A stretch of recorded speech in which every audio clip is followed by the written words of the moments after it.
Okay, the Orax Service Delivery Infrastructure have a very capable and powerful service desk that is able to manage services on different levels and for different situations, from a simple service help desk to a very high-end outsourced and managed services scenario.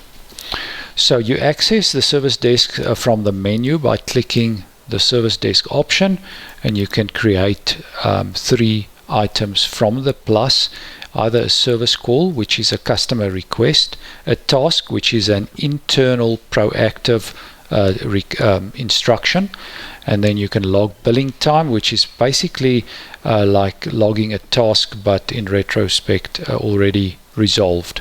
So if we look at the service desk, we have a bunch of tabs on top to organize the different areas. The first one are active service requests.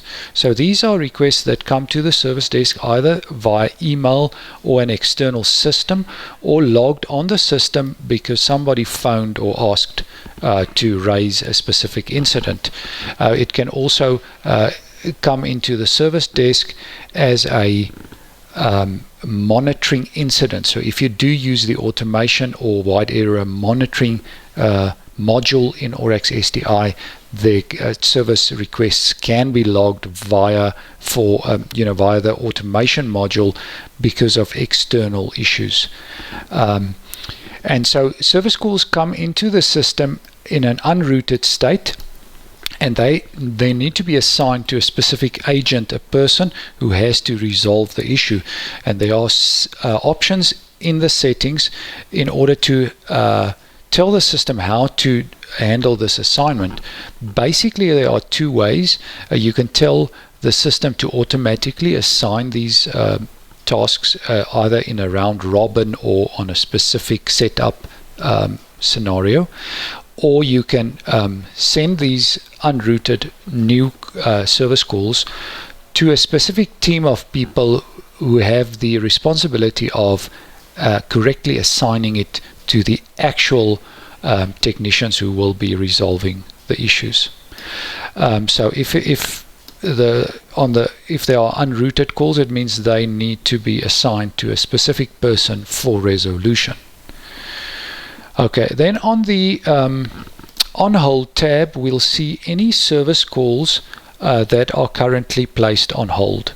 On hold means we are waiting either for the customer to get back to us or for a third party to resolve something so that we can continue and resolve the service call. This also stops the timing on a specific service call. So all service calls are subject to a specific time based on priority, and those are set up in your customer locations, which relate to the contracts that you do have. And so you want to put a service call on hold if it's waiting for somebody other than yourself. Otherwise you would be ticking over the deadline, and that would cause a violation. So the tasks tab is related to internal instructions. Internal instructions means that a manager asks somebody to do something, or a colleague asks for something, or there's a proactive schedule. For instance, you can create a maintenance 6-monthly task for somebody to check a specific something, or to do something on a recurring basis. It's extremely valuable when you do have SLA contracts with proactive obligations that need to be fulfilled, because human beings do forget these things. And so the system's job is to ensure that if you define a task here, it will not get forgotten. It will stay visible. It will keep reminding everybody involved, and that is the power. Instead of sending an email and then forgetting to follow up, when you issue that same request through the or instruction through the task on the Orax system, you won't have to remember. The system will remind you that that it's overdue or something like that. Then on the recent tab, We see all recently closed service calls. That's where we can find out specific issues. Maybe if a customer can reopen or raise a closed issue. But we'll see all the history here. On the warnings tab, we'll see any service calls that are past their deadline. So that's where you react and basically ensure that you do not slip up in terms of timing. On the billing tab, those who have access to that can perform billing actions such as if parts and labor are allocated to service calls or specific timing, and billing can be done on this tab. On the ratings tab, we address customer relationships where we can request ratings and rating requests, and also surveys, customer satisfaction surveys. They can be done on this tab. And the batch updates tab just allows us to make changes to a bunch of service calls in one go. So in order to effectively use the service desk, we need to probably do a few settings in system settings. That's a once-off often, and maybe you want to tweak it over time, but that's mostly a setup job.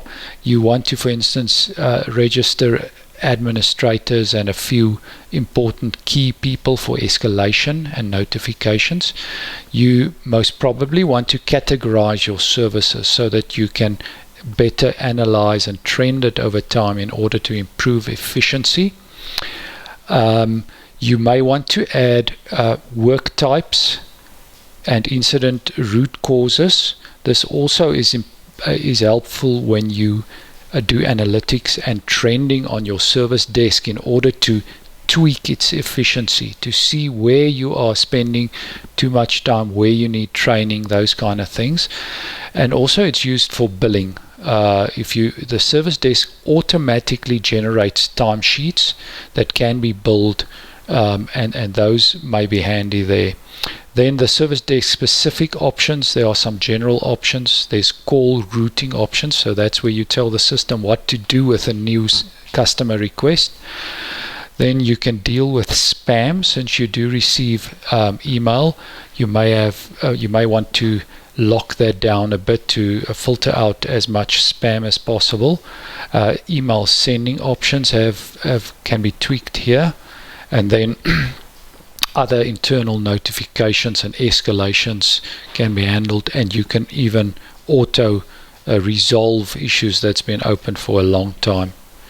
This is where you set up the automation and wide area monitoring options that also feeds into the service desk.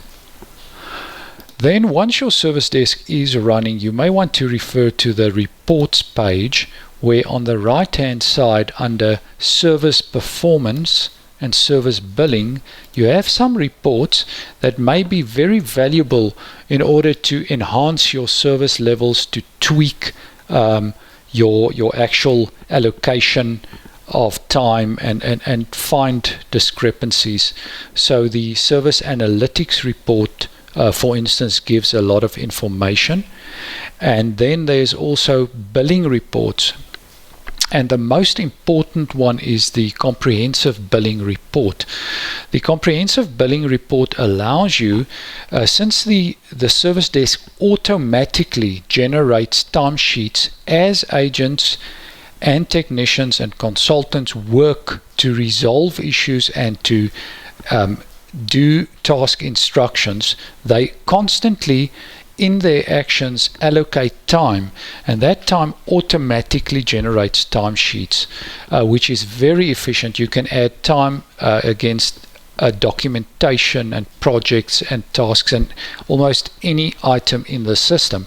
And so when you use the comprehensive billing report, you're basically defining a specific customer or contract, and the system will give you a one report overview that includes a breakdown of all the time that you will be billing for against this customer, including a list of all the timesheets with a detail. And so this ends up on the customer records in the customer module.